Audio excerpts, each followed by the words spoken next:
Kisah pendaki yang pernah melihat kerajaan besar di puncak Gunung Gede Pangrango. Benarkah istana kerajaan tersebut diisi sosok pangeran? Juga sering terdengar suara langkah kuda di padang savana. Apa itu pertanda kehadirannya? Lantas, siapakah sosok hitam besar yang selalu mengintai para pendaki perempuan di Gunung Gede Pangrango? Malam ini, misteri dunia akan mengupasnya.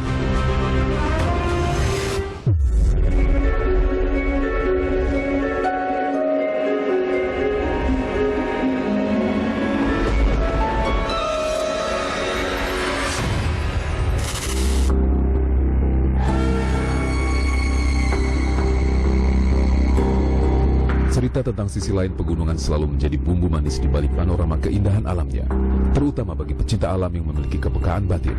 Berbagai kisah dan mitos pun kerap diceritakan dari mulut ke mulut yang berlangsung secara turun-temurun. Gunung Gede Pangrango misalnya.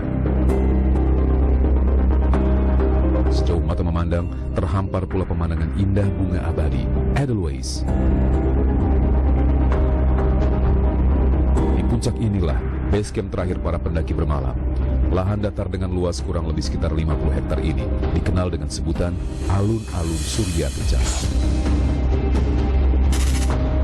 Konon, tempat ini diyakini sebagai pusat kerajaan gaib Raden Surya Kencana, seorang putra dari Pangeran Arya Wiratanu Datar, pendiri kota Cianjur yang beristrikan seorang putri dari kalangan makhluk gaib.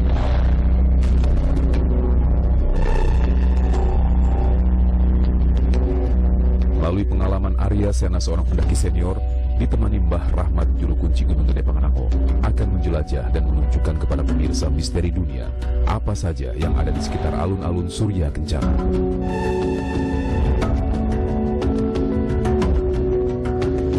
Inilah lembah Surya Kencana yang terdapat di Taman Nasional Gunung Gede Pangrango. Ini penelusuran misteri dunia akan terus melakukan penelusuran tempat yang bersejarah. Ikuti terus langkah kami, Taman Nasional Gunung Gede Pangrango, tepatnya di Lembah Surya Kencana.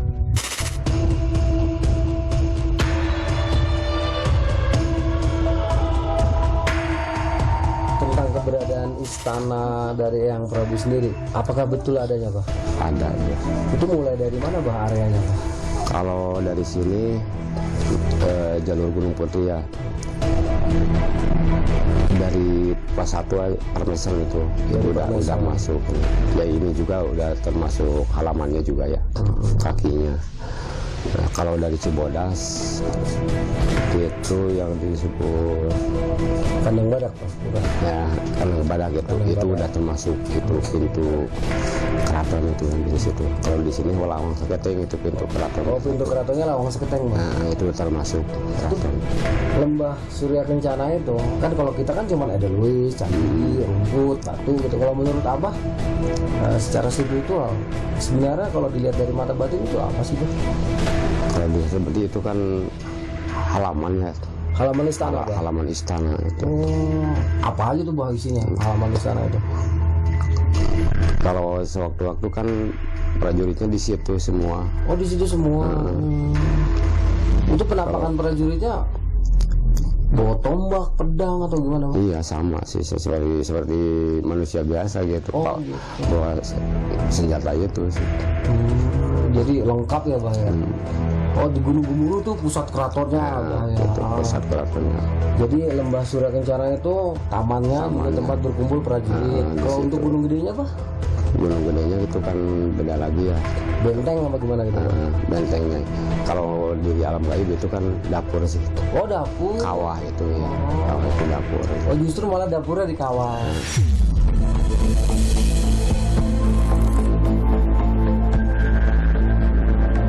Tepat di tengah alun-alun terdapat sebuah batu besar berbentuk pelana. Batu besar tersebut diyakini sebagai singgasana Sang Raden Eyang Surya Kencana. Menjawab rasa penasaran, Arya Sena pun menghampiri untuk melihatnya lebih dekat. Batu kursi itu sebenarnya tempat apa sih, Pak? Itu kan kalau lagi ada upacara seperti kan mau latihan, Eyang Komando di situ duduknya. Itu ya penunggunya itu Eyang Komando di situ. Panglima perangnya, Bang. Namanya Eyang Komando. Inilah batu kursi. Konon batu ini adalah tempat Eyang Surya Kencana melakukan pertapaan panjang, dan di batu ini juga konon karena kesaktian beliau menjadi berbentuk seperti kursi. Saat malam, kejanggalan kerap dialami para pendaki. Menurut cerita warga, di sekitar alun-alun sering terdengar suara gemuruh seperti langkah kaki kuda yang berlarian tanpa wujud. Konon, suara tersebut dipercaya sebagai kuda prajurit yang sedang lewat mengawal Raden Surya Kencana. Tumpan dari bawahnya pas Lawang Seketeng, itu udah termasuk pintu masuknya. Ya, kalau itu pendopo kalau nggak salah ya, kalau nggak salah pendopo udah pintu masuk di Lawang Seketeng. Kalau ke atasnya itu kerajaan. Itu orang katanya, kata orang-orang berbentuk kerajaan, keraton, banyak prajurit, pasukan berkuda. Katanya itu sih emang orang sini semuanya percaya kalau itu ada. Itu Kerta Kencana katanya, kata pendaki bahwa itu kerajaan, itu kalau nggak salah raja katanya, bawa kereta Kencana.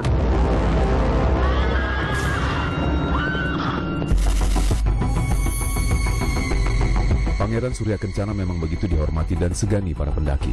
Bahkan, dari mereka mengaku pernah melihat dan ditemui secara langsung sosok Surya Kencana. Dan anehnya, masing-masing yang melihat ditemui dengan perwujudan yang berbeda-beda. Begini ceritanya. Saat itu, sekitar tahun 95, di saat saya sedang melakukan pendakian bersama seorang rekan saya sempat mengalami sebuah kejadian yang luar biasa, di mana pada saat itu saya mengalami kedinginan di luar batas, sehingga nyaris menyebabkan saya tewas di alun-alun timur. Di saat kritis tersebut, tiba-tiba datanglah sebuah kereta kencana menghampiri kami berdua. Kemudian penumpang dari kereta kencana itu turun dan menghampiri kami. Sosok di dalam kereta kencana itu sangat mirip dengan sosok yang sering diceritakan di dalam legenda maupun mitos masyarakat Sunda pada umumnya, yaitu Eyang Prabu Surya Kencana. Beliau datang untuk menolong saya. Dengan sekali elus, maka rasa dingin yang menggigit akhirnya bisa hilang dan kami bisa terselamatkan. Kalau dia sosoknya kan seperti manusia ya, biasa, tapi kadang-kadang dia kan kesaktiannya juga tinggi gitu. Bisa juga menyerupai jin, juga bisa gitu. Kalau menyerupai jin dia rambut panjang tinggi. Kalau lagi menyerupai manusia dia pakai gamis biasa aja gitu, secara Habib lah. Cuman perbedaannya dia ada kan dari kerajaan, ada rencana gitu ya di sini gitu. Dia berwujudnya kayak itu tuh, jenggotnya segini, pakai kain putih, pakai itu bendok.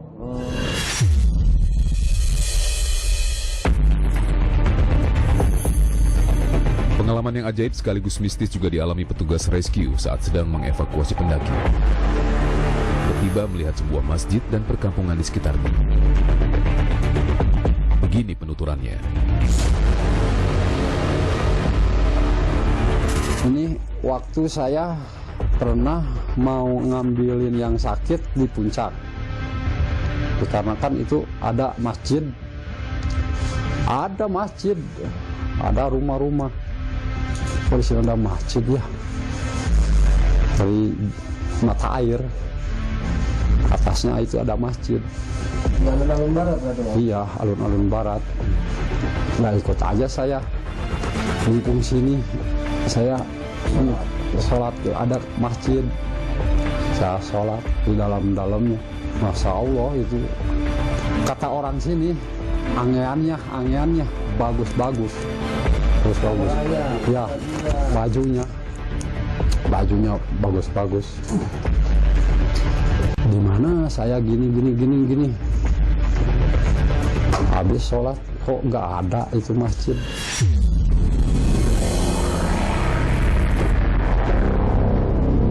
Gunung Gede Pangrango dalam bahasa Sunda diartikan sebagai Hulu Watuna Pakuan atau tempat tertingginya di Pakuan. Tak heran bila lokasi ini memiliki cukup banyak tempat petilasan yang sering diziarahi. Salah satunya adalah Batu Dongdang. Batu tersebut merupakan gerbang utama dari kerajaan gaib Surya Kencana yang dijaga oleh Mbah Layang Gading. Di Batu Dongdang, warga-warga sini dikarenakan banyak yang jarah, gitu. Yang jarah seperti santri-santri gitu. Kan kalau pendakian nggak seperti anak-anak pesantrenan dah gitu dah. Batu Dongdang, batu yang dikenal sebagai salah satu batu keramat. Batu ini dipercaya oleh masyarakat setempat sebagai pintu dari kerajaan goib Eyang Surya Kencana. Dan batu ini juga dipercaya sebagai tempat pertemuan Prabu Eyang Surya Kencana dengan para petinggi kerajaan lainnya. Gunung Gede Pangrango bukan hanya terkenal akan kisah Surya Kencana saja. Menurut para pendaki, ada sosok hitam berbadan raksasa sering menyesatkan pecinta alam dan usil mengganggu pendaki wanita. Apa penyebabnya? Temukan jawabannya sesaat lagi. Tetap di Misteri Dunia.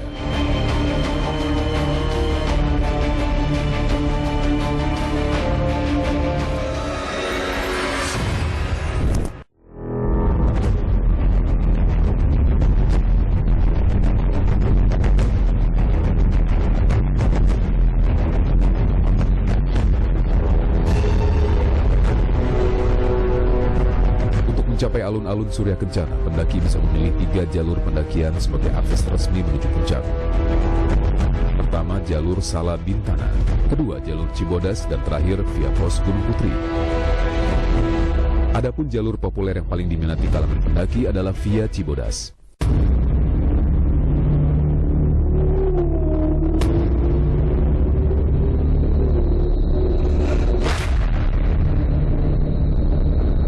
Kisah berbalut misteri pun berseliweran di kalangan pendaki. Mereka yang melalui jalur ini pasti akan melewati shelter ke-12 atau disebut shelter Kandang Badak. Di lokasi inilah para pendaki sering melihat sosok menyeramkan, tubuh tinggi besar berbulu hitam, memiliki cakar tajam dengan tatapan mata merah menyala.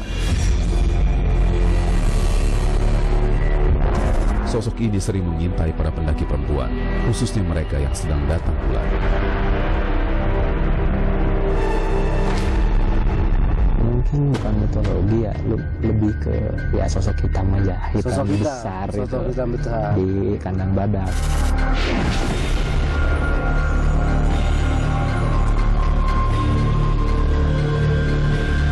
Karena kemarin Mas Warto tuh dari Surabaya, dia naik ke atas jam 1 malam didatangi orang tinggi besar katanya. Pas saya lihat ke atas, bah itu muncul babi. Kok ada raja babi di sini? Ya memang ada gitu. Saya sungkemin, dia tanya mau kemana. Saya mau silaturahmi sama Eyang Surya. Ya udah lagi, udah nggak ada lagi gitu.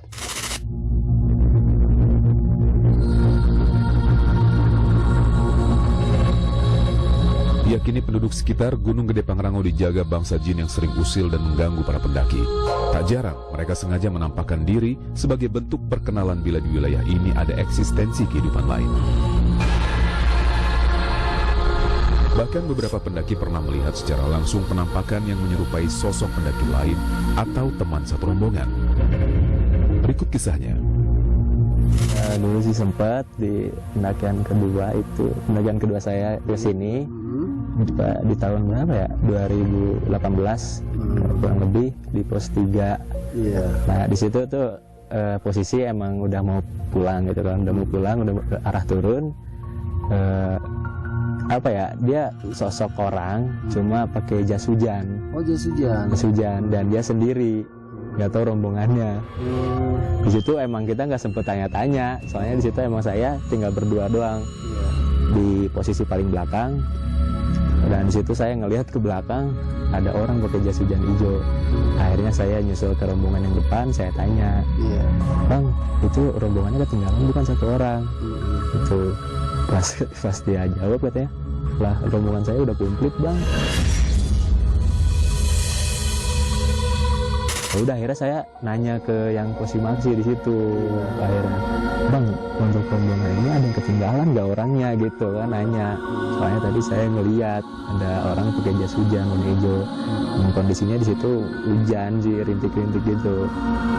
Dan itu jam berapa ya? Mau maghrib, lagi hujan rintik-rintik. Arah pulang.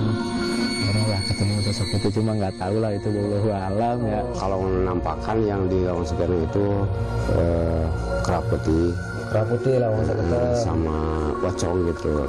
Kelihatannya kalau nampakan yang di situ. Kalau di bawah sih di bentuk tutung, bentuk tutung. Sama yang di Permesan itu tinggi besar itu.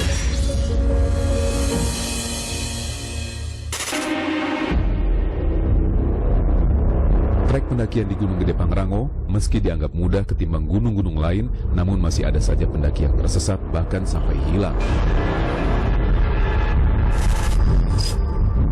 Berbagai spekulasi menduga para pendaki yang hilang lantaran tak memahami jalur dan kurang menjaga adab kesopanan. Hingga akhirnya, penghuni gaib marah lantas memindahkannya ke dimensi alam lain. Pendaki jangan merusak alam, katanya jangan merusak alam.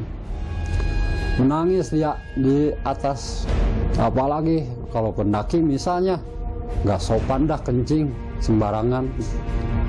Banyak anak-anak pendaki, sebagian yang jatuh, sebagian nggak bisa pulang, banyak. Yang kesurupan ada nggak? Ya banyak yang kesurupan itu. Saya sering gendongin yang sakit.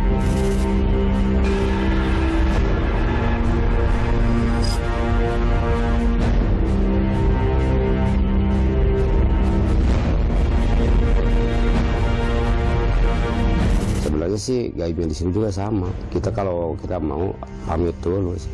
Gitu. Karena kan Idolis itu katanya sih buat untuk mandi Putri Kayangan tuh. Oh gitu. Ya, jadi dimandinya itu di Jamban, mata airnya itu. Oh iya. Itu disebut dibilang air keramat itu sih.